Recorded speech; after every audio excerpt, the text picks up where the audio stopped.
Hello everyone, today our topic is asthma. Let's start with the definition. Asthma होता क्या है? Asthma क्या होता है कि जो हमारा रिस्पॉन्सिवनेस है हमारे एयरवे का वो इंक्रीज़ हो जाता है जब कोई भी एक्सटर्नल स्टिमुलाई आता है, जिसकी वजह से हमारा जो एयरवे है वो ब्लॉक हो जाता है और एपिसोड्स ऑफ ब्रीथिंगनेस, कफिंग, स्नीजिंग इस तरह के एपिसोड्स आते हैं। ये क्या होता है? ये स्पॉन्टेनियसली रिवर्सेबल होता है, रिवर्स कर सकते हैं या फिर कुछ ट्रीटमेंट के बाद इसको ठीक कर सकते हैं। अब इसमें होता क्या है कि जो हमारा एयरवे दिख रहा है वो ऑब्स्ट्रक्ट क्यों होगा? क्योंकि जो इनर लाइनिंग है वो इन्फ्लेम हो जाती है, मसल्स टाइटनिंग हो जाती है, एक्सेसिव म्यूकस होता है, जिसकी वजह से क्या होता है, एयर जो है वो एक्सचेंज नहीं हो पाती है या फिर एयरवे में फ़्लो नहीं हो पाती है। अब हम देखते हैं अस्थमा के टाइप। जो टाइप्स हैं वो डिपेंड करते हैं कॉजेटिव फैक्टर पे, मतलब कि जो अस्थमा है वो किस कारण हुआ है उसी के हिसाब से टाइप्स है।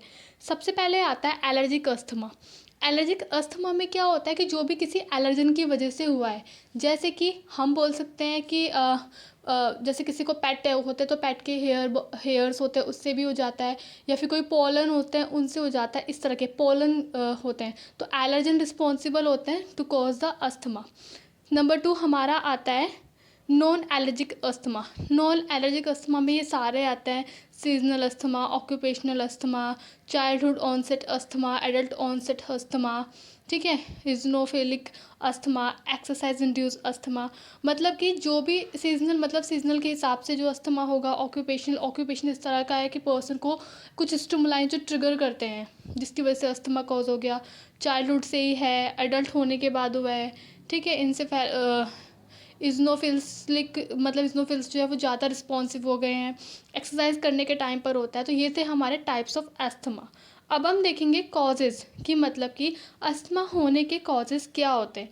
तो depend on the different type, तो डिफरेंट कॉजेज़ होते हैं। बाकी हमारा जो होता है जैसे फैमिली हिस्ट्री हो गई, तो फैमिली हिस्ट्री हो सकती है।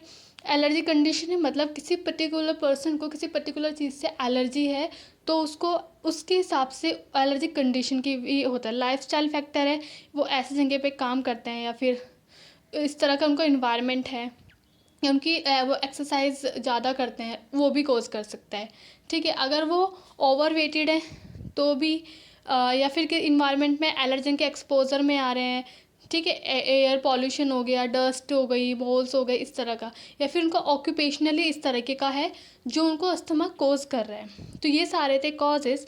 अब हम देखते हैं sign and symptoms of asthma. तो साइन एंड सिम्टम्स में सबसे पहले आता है जब अस्थमा होगा तो क्या होगा, excessive amount of mucus produce होगा, स्नीजिंग होगी, शॉर्टनेस ऑफ ब्रीथिंग होगी, कफिंग होगी। कफिंग और स्नीजिंग होगी जैसे ही पर्सन एक्सरसाइज करेगा तभी स्टार्ट हो जाएगी। चेस्ट टाइटनेस होगी, डिफ़िकल्टी होगी स्लीपिंग में, ट्रिगर्स होंगे, ठीक है। एपिसोड्स में आएगा ये सब एक साथ, मतलब रेगुलर नहीं रहेगा, परमानेंट ना। जैसे ही कोई चीज़ स्टिमुलाई आएगा उसके रिस्पॉन्स में ट्रिगर होगा। अब आते हैं हमारे डायग्नोस्टिक इवैल्यूएशन।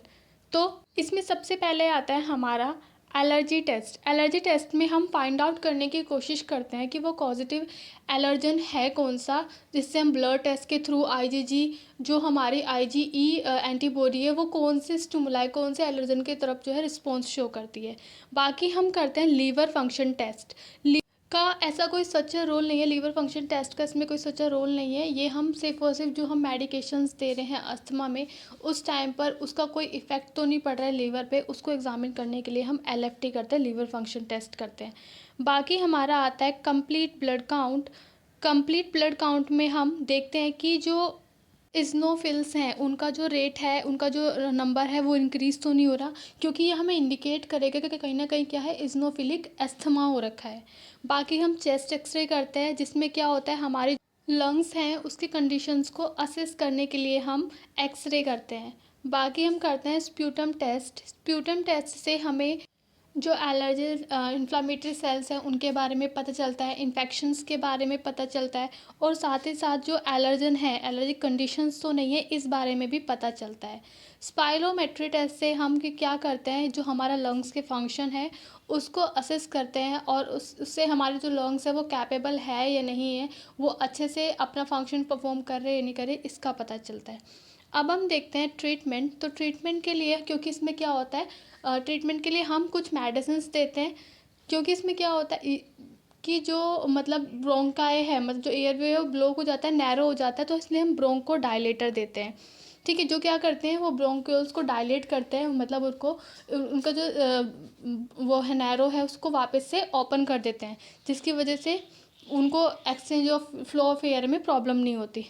बाकी हम देते हैं एंटी इन्फ्लामेटरी में कॉर्टिकोस्टेरॉइड। तो ये क्या करता है, ये उसके जो इन्फ्लामेशन हो रही थी उनको रिड्यूस करने में हेल्प करता है। बाकी और हम लॉन्ग टर्म और शॉर्ट टर्म क्विक रिलीफ के लिए हम शॉर्ट एक्टिंग बीटा एगोनोस्टिक देते हैं और एंटीकोलिनर्जिक देते हैं। लॉन्ग टर्म कंट्रोल मेडिसिन जो है जो इन्हीलेशन में चलती है, कॉर्टिकोस्टेरॉइड्स है ना, लॉन्ग एक्टिंग बीटा एगोनोस्टिक्स, ये सारी चीज़ें देते हैं। तो ये डिपेंड करता है विच टाइप ऑफ अस्थमा, मतलब अस्थमा का कौन सा टाइप है उसके ऊपर। Now thank you for watching.